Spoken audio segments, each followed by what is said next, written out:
is the kind of the rest of us. The enterprise market out there, it's like this big. And then there's the rest of the world. And that's us, right? Yeah. So to me, that's more important than some of these bigger guys, right? So we're the lifeblood. The MSP makes the world go around as far as these small and mid-sized businesses. Yeah.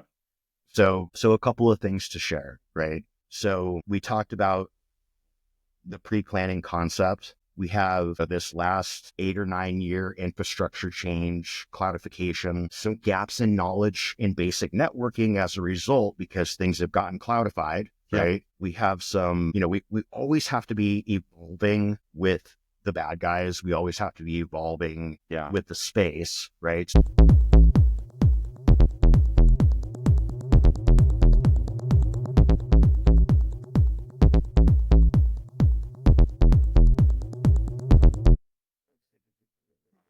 Hello and welcome to today's episode of the IT Collab podcast.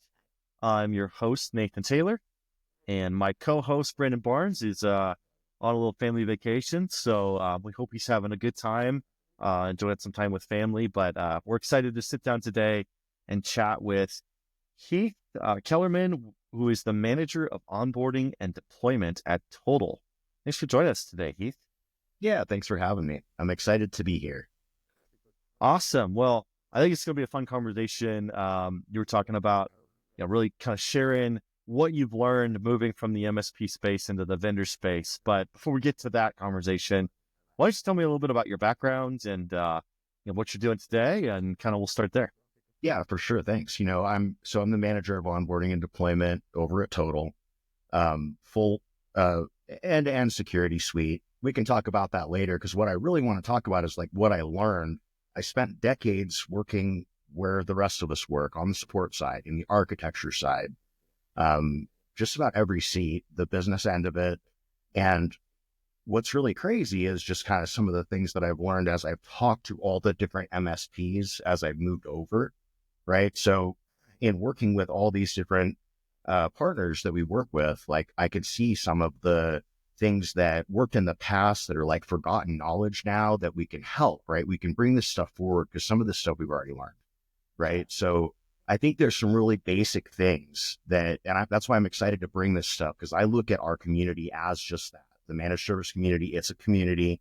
Yep. It's a really tiny one. Like there's probably going to be people listening to this that I've talked to before. You know what I'm saying? Right. It's a really small community. I mean, Todyl, Mike Hanauer, David Langlands. I mean, come on, these are people you've heard of. You know where I'm coming from. So it's just with that in mind, spending the last 2 years kind of consuming and talking to different managed service providers and looking at the way that they're doing stuff, right? Yeah. There's like some common pitfalls here that I think everybody would benefit. There's going to be folks on here that are like, I already knew that.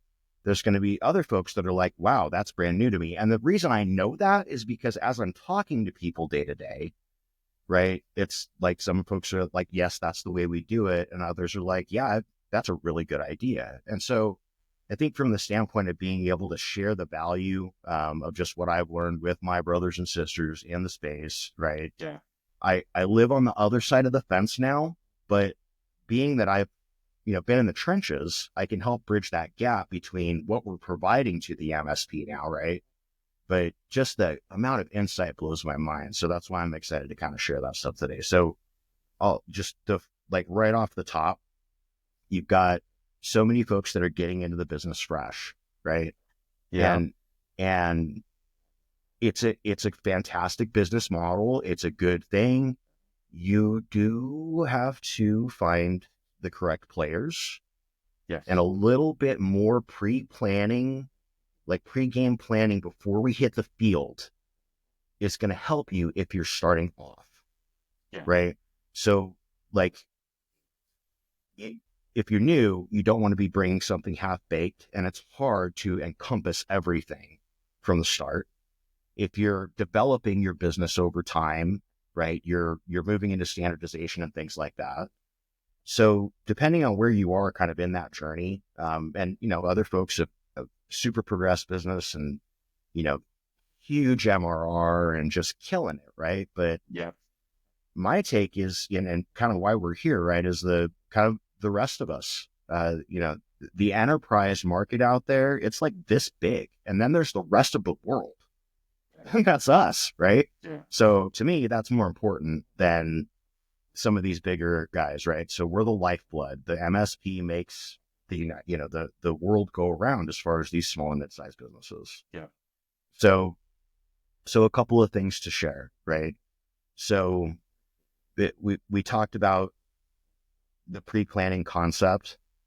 We have, this last 8 or 9 year infrastructure change, cloudification, some gaps in knowledge in basic networking as a result, because things have gotten cloudified, right?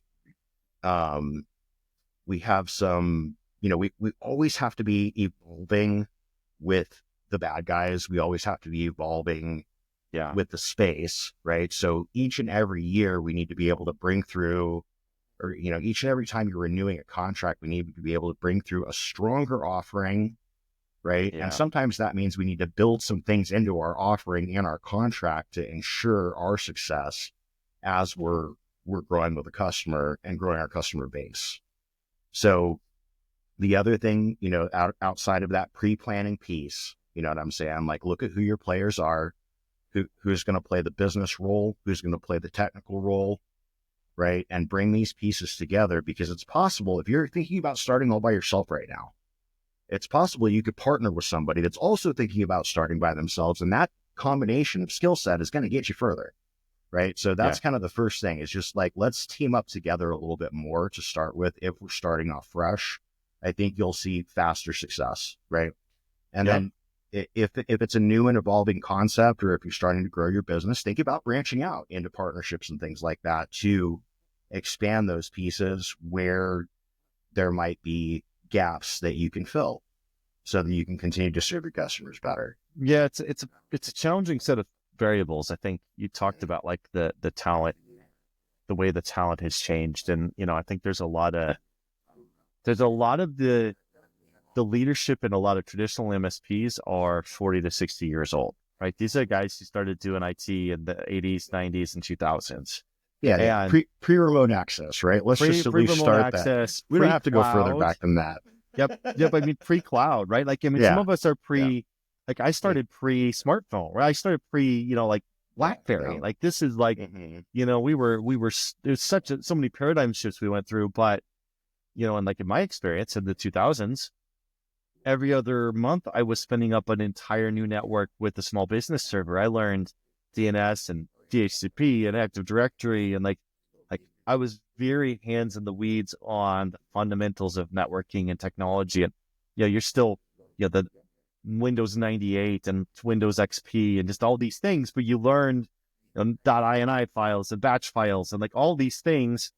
And frankly, I think the younger techs haven't had that same opportunity to have those experiences, because they come in as a level 1 and they're fixing Outlook issues, and they're fixing printing issues, and they're fixing, they're fixing all these more consumer side issues, so to speak, right? More end user side issues. And they don't get the experience because they don't have to rebuild the network every 3 months, every 3 years. Like, it's, we put in a firewall and a set of switches, and every 4 years we replace the Wi-Fi. But we're not building this all from the ground up. We don't rebuild all the servers every 3 years like we used to. And I think there is an experience gap with the younger guys, that they just don't have the same experiences. Now, are they better are they more native to AI and to the cloud? And do they think that way? Yes. But like you said, there's these fundamental experiences they don't have, and they don't have that sense, that second sense for, hey, I used to have to troubleshoot this before I could Google stuff, right? We learned skills in the analog world where Google was still new, and you were hoping there was some knowledge-based article or forum. Somebody else that might have that same problem as you. Yeah. You're hoping. I mean, pre-Reddit, let's call it that way. This is pre-Reddit days, and you didn't have some forum posts on it. And so you learned a lot of troubleshooting skills that I think are different now. And I think there's an opportunity for those guys to catch up. Like, there's lots of education now that we didn't used to have. And I think the problems are different. But I also think the other problem is those skill sets are also moving up in management or onto retirement, right? So these people who manage the MSPs, these guys who used to lead the engineering teams, are getting older. they now own the MSP, or they're retiring, or they're moving into a leadership or a sales role, right? They're done touching day-to-day technology. That's like me. I've taken that migration, right? I'm no longer racking and stacking servers or deploying 365. So I think there is a different occasion, a different environment that we're working in, and I do see a lot of the newer MSPs are started by younger people who don't come from the same experience, and it is really interesting to see. Like you said, like, how do you hire to make sure you got at least somebody on staff who's got that experience to ask the right questions and to help you see the pitfalls of some of the things you're doing. It's Yeah, for definitely sure. a I thing.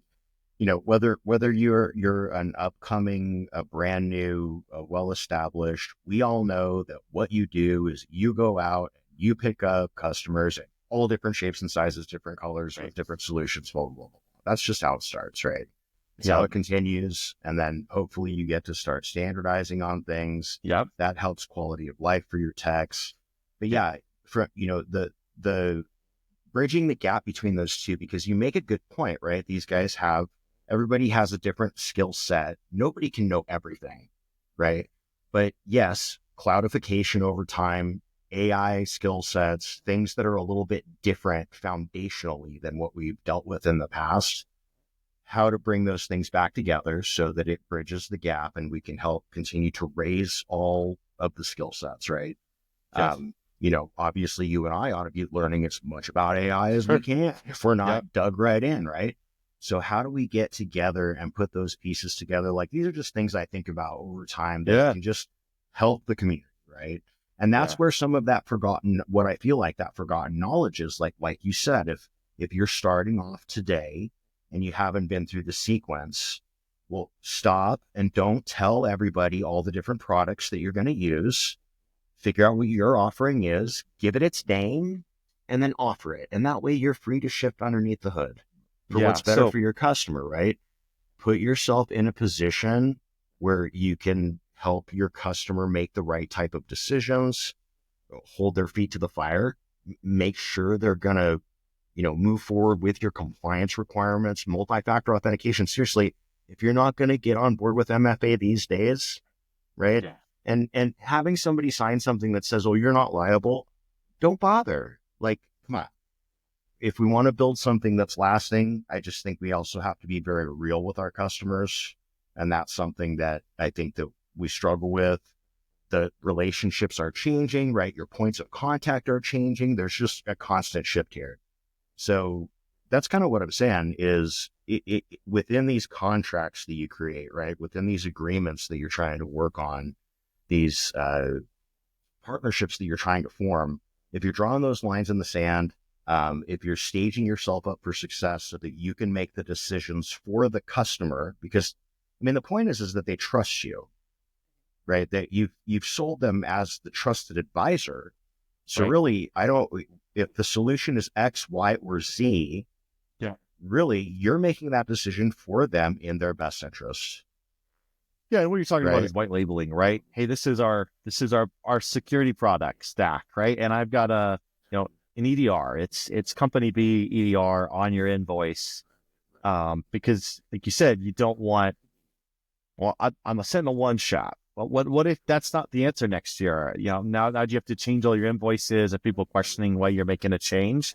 It really puts you in, like you said, there's the reason you make, I think buying decisions in the MSP space are really interesting because I think there's a lot of weird variables that go into that, right? Yeah. Um, Yeah. does my favorite distributor sell it? Does it integrate with my RMM?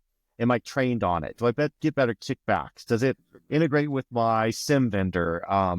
And oftentimes the decisions on what MSPs buy are made from very interesting things you'd never expect along those fronts. It's not because it's the best EDR or because their team knows it the best, but it's because they met the guy at the conference and he, took him on a fishing trip and they really liked the presentation. And you're like, well, that's one reason to choose your EDR. But, like now when you do that a bunch, you can get into some weird tech stacks, right? And I think there was a season there where MSPs often had, when we were like this, you kind of built the best of breed stack. This is our favorite firewall. This is our favorite Yeah. EDR.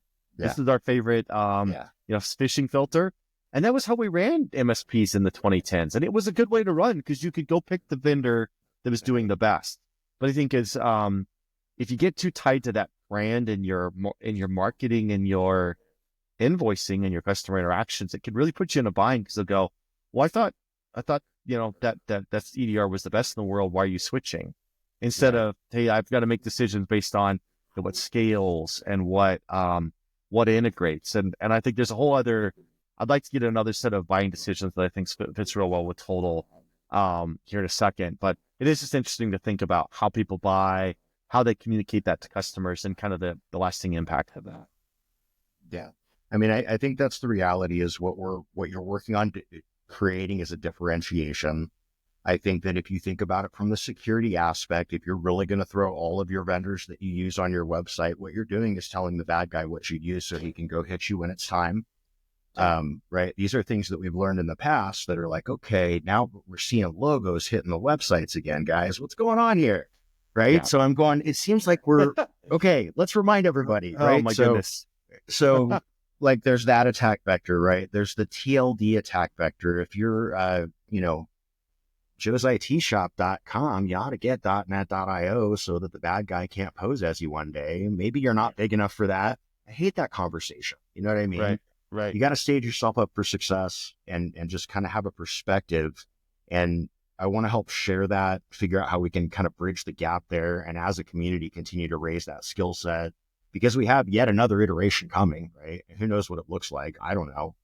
I don't think anybody truly knows. There is some decloudification that's going to happen. Yep. We're seeing it. Right. And so that's the other side. I'm like, well, if this decloudification's happening and nobody knows how to work on the LAN, what are we going to do? Right. So those are, from the concept of continued partnerships from the vendor side to the MSP side, if we know that decloudification is coming somewhat, we should prep for it in some fashion, right? We should get in front of that so that we're ready to do it. Like in 2010-ish, when everybody's like, oh man, I got to learn Office 365. I was like, this is tight. We're going to learn Office 365 and learn how to on-prem no more, right? I was stoked. Other folks are not. And then many have not touched on-prem Exchange. Who can blame them, right? And that's not going to come back. Don't get me wrong. No, but there is going to be some more resources coming back on-prem. The whole concept around a metered resource is a great idea in theory. Right sizing is hard. Downsizing the stuff and waiting for it to load to make it affordable is ridiculous. It just, right. So I see these shifts happening. We see the market kind of changing. We're going to need more on-site networking skill, troubleshooting, NS lookup, ping trace route, understand, those types of pieces. There's going to be more on-prem components for DNS, for application servers, all the stuff that shifted, not all of it. Some of the stuff that shifted is coming back. I agree. I mean, if you've ever tried to scope out like a SQL Server for an ERP app, you're like, oh man, this thing needs some cores, some RAM. Right. It's a heavy duty. They don't write ERP programs to be efficient on the hardware. They write them to produce features, right? So you've got this bloated ERP system running your, oil well company product. And then you go, great, we want to move to the cloud. The cloud's better, right? Yeah, okay, great. And then you go look at the monthly cost of running a monster SQL Server in Azure, and you're like, that's like $3,000 a month to do that thing. But 25 grand, 20 grand gets you 10 times the performance on premise in Office, and that server's going to last 5 years. The economics are still going to lean towards. There's a lot of stuff that's just better in a data center in your office. The bigger the company, the more I'm seeing it of like these larger companies going, yeah, I want Office I don't want to run an Exchange server, right? I don't need file shares. Let's use Box or OneDrive or whatever it is, Dropbox. We're going to use Office 365. Some of our ERPs, when we can go SaaS, we're gonna. But the other ERPs, I want them in a data center, and I want a firewall in front of it, and I want to control it, and I want to be able to pay for the server once and scale it. And I think you're going to see that continue to happen. Let's shift gears to talk about another wrinkle here, which is you talked about it here, and this really ties into what Matt Lee talked with us a couple episodes ago, which is the open source intelligence that these MSPs will provide on their website. I mean, you put all your employees and put your top 5 customers because they're really good names and you want to sell them your tool set, there's coming a day where that is used against you because these hackers are smart and they're going to go, oh, so I just have to pretend to be Nathan and I have to pretend to, I know they use, they use Autotask and they use CrowdStrike. And I know one of their customers is Bob's accounting service in Detroit. So, hey, Bob, nice to see you. This is Nathan from your MSP. Your CrowdStrike's broken. I need to get on Autotask, but the Autotask agent's broken. Can I email you that? And you've given them all the pieces to go attack your customer. They know how to be you. They know what your customer names are. And it's really a thing where, for a long time, it just didn't matter. You really had to have somebody coming after you. But I think it's going to change, especially when AI can go harvest that and say, oh, I harvested their website. I also harvested all your employees' LinkedIn site. Guess what? They post a video. I have audio of them. You can sound like them. I figured out this and that. Like all of a sudden you can open source, AI generate the entire attack chain and really iterate quickly, So I think it's a really good call out to just be careful about what you put on your website. Yeah. And I mean, these are right. It's kind of like, I don't know. I think about it like in your 20s and 30s, like you figure out the things you don't want to do. Right. And so like the cloudification piece, we figured out what belongs there, what belongs down on-prem now. The same thing on the front end, right? The social aspect of things and how that's changed the attack surface. Matt obviously is the authority on this stuff, not me. Yes. But, it's just like, it's not unknown, but it feels like it's unknown. So we need to make it known. So, the step-by-step LinkedIn process you can do right now, it's baked, dude. It just exists, right? So that's there. So let's not go even further. How to back down out of, and back out of the pieces, the scary non-utopian scenario that you just described to me, that type of stuff where they're faking people out. I mean, one of the things that I had always trained my customers to do, because phishing was always a thing. Yeah. I was like, guys, here's the deal. If we have a ticket with you, it's likely, actually, I'm positive, we're never going to call you. You're going to call us, right? And so here's what I want you to do. If we ever call you, I want you to hang up the phone and call us. Right? Pretty simple. So, yeah, pretty simple, right? But those are the types of things that I think are just not being, and that concept phishing, it's in compliance components, for finance pieces, you have to test those pieces, but at a wider scale, the attack surface is huge where it's not scrutinized. It's just Uganda. So, yeah, I mean, you're right about the harvesting, the ability to quickly collect the data in a robust fashion to be able to deliver some kind of package that's going to get you somewhere. And just how quickly those things have changed. The as a service stuff on the dark web has changed. It's wild. I mean, even it's insane. So we continue to try and progress, but that brings me back into exactly, a contract conversation, right? Fine. We got to make sure we build into our contracts that your price is going to go up every year, because every year it's going to be a little bit more expensive to protect you, because I don't know exactly what it's going to look like 2 years from now, Mr. Customer. I can guess, I can predict, I can look in my own crystal ball, right? And sometimes I'm right and sometimes I'm wrong, but that's kind of, the bigger picture from the standpoint of what you're talking about, the continued progression, the ability to stay agile and say, okay, this has changed at the attack vector level. I need to be able to cover it for my customers. Maybe there's a price change there. Maybe there's not. Maybe it's a component change that covers that gap. Those are the types of shifting, and moving that we're going to have to continue to flow through. Leaving your logos off of your website will help you not be a target. You're already a big target, right? Yep. Same thing on LinkedIn. We use it as this lead generation thing, and this whole thing that it is like, it's not Facebook, right? So there's more to it than just, posting who you are and things like that. So it's almost like talking about TikTok going away. It's not going right. Things change, right? The social aspect, it's now out there. The cat's out of the bag. The genie's out of the bottle. Yes. Same thing with AI. So we have to continue to stay nimble. We got to stay frosty. We can't get complacent.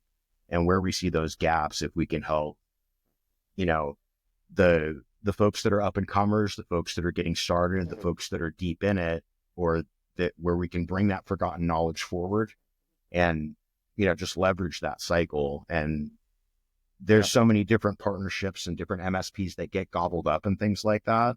There's plenty of folks out there to work with. You just got to kind of and there's a lot of really good peer groups, right? Yeah, whether absolutely. it's sure, like a PAX8 has a lot of really good educational events, and it doesn't take much to become a PAX8 partner. And you can access their events. They're doing security trainings and 365 trainings and add their trainings, and they're employing a guy like Matt Lee and literally say, "Hey, we're going to pay you really good rates to just go educate people." That's what he does. He doesn't, he doesn't go sell. He's not out there doing the hard sell. He's literally, his job is to go raise the tide on security. And PAX8 understands that that's their value. And, we're fans of those guys. They're local here, and we've known them for years. But there's other groups. There's the MSP CyberX. There's, some of these more, some of these conferences where you can go, Write a Boom or the MSP GeekCon. These almost organic grassroots groups that are popping up where people are coming and they're like, hey, some of the smartest people in the industry are going to go present on what they learned this year on automation or security. You got to go to those events and you got to make some friends and you got to get their signal or their WhatsApp or their text message number. And you got to start getting into the groups that they have and on the Discord server that they run with their buddies. And you go, hey guys, this happened. Any thoughts? And you're going to find out that you got a buddy who's the world's expert on, DMARC configuration, and he's going to help you solve that problem. Nice. And he's your friend. Good call. He'll do it for free. It's like good call right there. There's so much stuff out there that Yeah. you can access with just using the community. So I love that call out. Another pet passion of mine, or kind of a perspective of mine that I've kind of held for a while, and I've been convinced of this for a couple of years, is, and I'm leading the witness here because this is totally feeding into the total product stack. But I do think that, we talked about how in the 2010s, we built our MSP model based on the tools we trusted, the tools we liked, the tools we could buy from the right people, and the tools we knew how to manage. So I would, you bought your SonicWall firewall because you knew SonicWall. You bought your pick a brand, your McAfee antivirus because you knew McAfee. You bought your favorite phishing tool because you knew that. You used OpenDNS because you liked those guys. And then, okay, I have a security logging tool over here and a threat hunting tool over here. And before you know it, you've got your dozen security products. And that was a really good way to run your world. But I think the future is saying that that's a bad place to be going forward because, especially with AI, but I think just in general, you've got to pull in so many data points to be able to do effective security that having 15 different point solutions, you're never going to be able to correlate that data. You miss so much value from that data if you have one vendor for SASE, one vendor for firewall, one vendor for DNS, and one vendor for antivirus, and one vendor for SOC, and one vendor for SIEM, and one vendor for this, and one vendor for that. And I do think there's a coming value prop and consolidation that's going to happen, pushed by vendors, pushed by customers, pushed by MSPs, because I need to be able to go, you've got all my data in your SOC SIEM product, and all those tools, and you're able to go get to the bottom of what's happening. You quickly correlated this IP and this email and this user and this activity because you need all that rich data. Sometimes you can't tell that endpoint thing it picked up on the endpoint was malicious, but when it's correlated with the IP and the email, all of a sudden it looks really malicious. And I think that's really hard to do with point solutions that you picked because you like the margins they give you. It's not the long-term answer, in my opinion. It's not the long-term answer. It's not scalable. There's not great quality of life for your technicians. Right. The list just kind of goes on and on. I mean, from a operational standpoint or a management standpoint, to me, there's a huge difference between a single pane of glass with a bunch of links in it to other places and a complete system. We will see more complete systemization I because we agree. have all this stack bloat happening, right? Yes. So you'll see these consolidations, like we're seeing, like Total offers a complete consolidation. And as we continue to work with partners, they're like, if you could just bolt this one more thing on, and I'm like, I know, got to be all things to all people, right? So that's absolutely where we're headed. Like that's definitely going to be the longer term future. But to your point, if we look at the way that things have changed, the logging sources themselves are different than what we started with. It all used to be just log aggregation, not SIM, right? SIM is the detection rules. Finally, we've got something happening with the logging that's useful. Then, okay, now fine, there's cloud logging over here. There's AWS logging over here. There's hardware logging off of this switch over here. To your point, bringing that all into one spot is the hard part. While you're trying to put those things together, having the ability to be as modular as possible is going to help from that standpoint. So being able to adopt a customer in their current state and then in a modular fashion, move them component by component into a more consolidated solution, that will help in the long term on the scalability side, quality of life for your technicians. How many interfaces do I have to log into? Right. Plus, am I logging into this one or that one for this customer? I can't remember. Let me go check Blue, see what they've got. It already took me 30 minutes to figure out where I'm logging in. So those types of things have to go away, right? They do. And there's also just like the admin load. Okay, great. You've got the world's best EDR. There's 432 settings in that EDR that you can right. Yeah. Do you have them right? Oh, wait, you have Good 2 question. tenants of that EDR. Do you have all 864 done? And now you added on a SASE vendor. They have 432 settings too. So every vendor times those 432 settings, you start to really get to a place where you're like, are you sure it's configured properly? Do you know, and okay, let's take it to the next step. You have an incident. Do you know how to navigate all that data? Like, does your SOC? Oh, I have a SOC. I have a 24/7 SOC. Right, but they're aggregating data and they're just correlating events. But when it comes to actual threat hunting or incident response, they may not know your EDR. Yeah, they pulled in the logs and they were able to see there was an alert, or they know your firewall. But I think there's a real, like you said, a scale and a consistency of delivery issue that comes in there of, I used to hate the vendor that was everything to everybody, right? That was a real worry for me. Oh, you're doing that now. Great. That makes me like you less. But I think in the security space, I've switched that mindset to say, I'd rather have you have a properly configured version of all these things so that I know I could trust that you're correlating the proper data, that you understand the product, you know how to troubleshoot it. And I think for me, what really kind of set that in is, a couple of tools I've used where I've seen customers that are fully stacked in your product, Todyl, just being able to see, hey, this is the traffic on the SASE. This is the DNS entries. This is where the product executed. This is where we blocked it. That entire attack chain where you can see it from soup to nuts. You go, oh, wow, that's amazing. And the other place that I've seen it is on a well-configured Microsoft security stack. Right, the incident response portal and the Microsoft portal, you're like, wow, it's just so rich of data. And you're like, oh, this is the value of having every bit of the chain in one system is I can actually completely tell you what's going. Because I remember the days of going, oh, they got phished. Okay, we got 3 hours of correlating phish filter rules, firewall rules, EDR rules. And you're going through logs off of 5 different systems. Okay, maybe RMM has some extra data on what happened. And you're just trying to piece together a story of how this happened and how far they got. And I think that consolidation is just inevitable because it just, as quickly as security is evolving, you have to find ways to simplify the problem, and that consolidation is a big one. Yeah, for sure. And, let's say you're doing what we're talking about. You're bringing it all into one spot so you can correlate it. Great. You have to constantly develop new detections against what you're bringing in because the bad guys are continuously getting better. So you got to figure out what they're doing, write new detections against those things, and continue to evolve that product, right? As soon as you stop evolving, you're dead. So Agreed. that's the Agreed. bottom line, right? So Agreed. when we think about things like that and we think about scalability, from the outsourcing concept or the I have an outsourced SOC, that's great. Ask them to see some logs.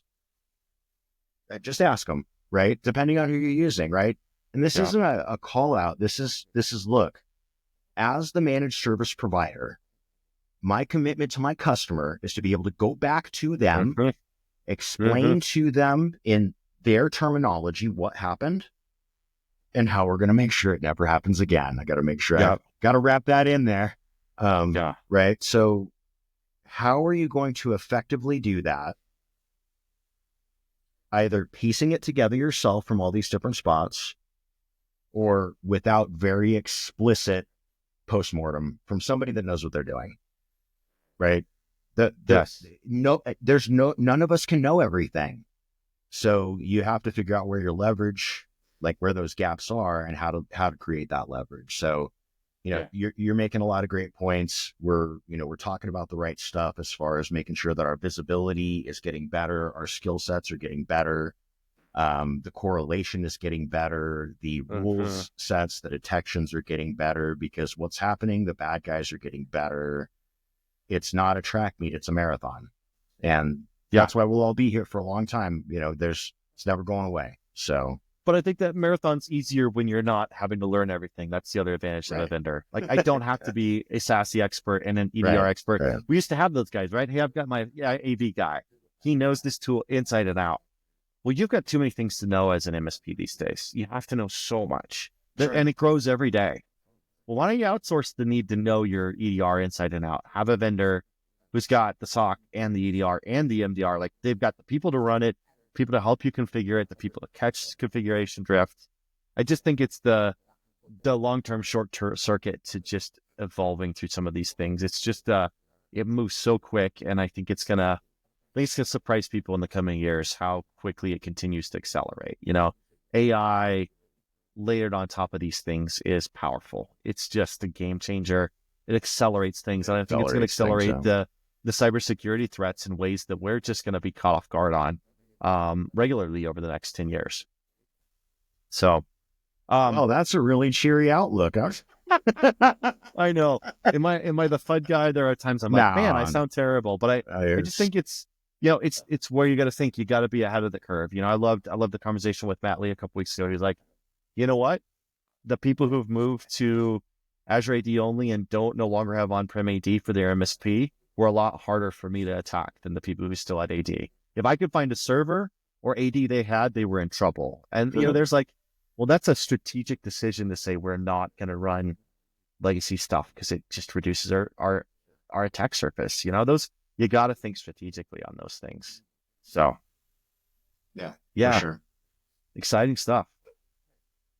Well, good. I hope that, we all got something out of this. Like I said, just coming into the vendor space from living on the other side, so to speak, for so long, I was like, this is such a mirror, right?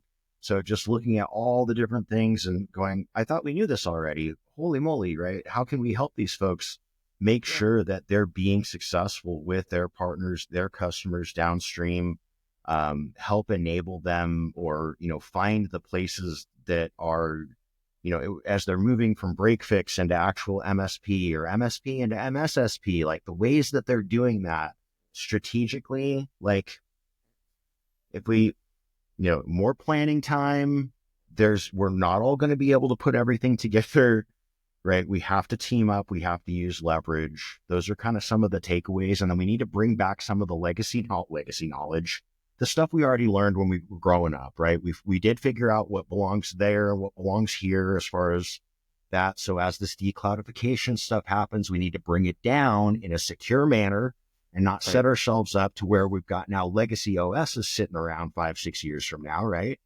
We have to stay on top. So Yeah, we do. it's an ever evolving piece. So the scalability side, the concepts around correlation or being able to stay in front of things, that's the other end of it. Having constant research being done, constant feeds. So like I'll share just one of the things that just blew my mind about something Total just did. They found the Soze syndicate. I don't know if you guys heard or read about that, but this major phishing operation in the US. Wow. Wild. Well, I mean, Yeah. that should have been there for like 10 seconds and then gone. It's like, it was months old. You can go to the Total, Todyl, total.com, read about the Soze syndicate. Huge operation right here in the States. New detections written, getting on the front side of business email compromise. If you're logging your Azure data, 365 data, shut down that user account, right? Yeah. We know Yeah. what they're doing and how they're doing it now. We can stop them from getting in, and then we're now finding them and helping to shut them down. And that's just Yeah. what we got to continue It's doing huge. as a community, It's huge. right? Yeah. So I'm sure Matt would agree. So that's good. Oh yeah. I mean, there's a real conversation of, like you said, if you aren't doing MFA, you don't have those next steps of, like, you've really thought through, raising the security bar of all your customers. We're missing an opportunity. This is a thing that's solvable. We're going to have to be intentional about it. And so I love the conversation. Thanks for joining us today. Thank you. It's fun to just think about the stuff. I love your perspective, and we were big fans of Total. I think that product has some really great capabilities, and you guys have always been really good about staying ahead of stuff. I remember when the 3CX attack happened a couple of years ago, and seeing Total's response and how you guys were ahead of everybody in the industry, and you had customers that were deeply in 3CX that literally stopped the attack chain halfway through, and they continue to function. Was just like, oh man, you guys have done some amazing stuff, and I think your stack is really well thought out. So there's a little plug from a customer, and Thank you. Great feedback. Great feedback. But thank you for joining us. Really excited to see what else comes from you guys, and I appreciate the conversation. That's part of what we're here, is just to talk through how we all can grow. So thanks for your time today. Totally. No, I really appreciate the opportunity. Thanks for giving me audience. Our success, we either rise or we fall together. Right. It's just the bottom line. So we're going to rise up. So anyway, let's rock and roll, man. Thanks so much. Awesome. Well, thanks to all our listeners. We appreciate all couple dozen of you. Hi, Mom. But no, just kidding. We do appreciate all of you who listen. Please like and subscribe on YouTube, on LinkedIn. LinkedIn, we've got a LinkedIn page, and would love some additional followers there. We're just trying to get the word out. We have lots of cool guests lined up. I think we have some really neat voices in the industry we're bringing on, and would love just to get more exposure for those conversations. So thanks for listening, and we'll catch you in the next one. Bye, guys.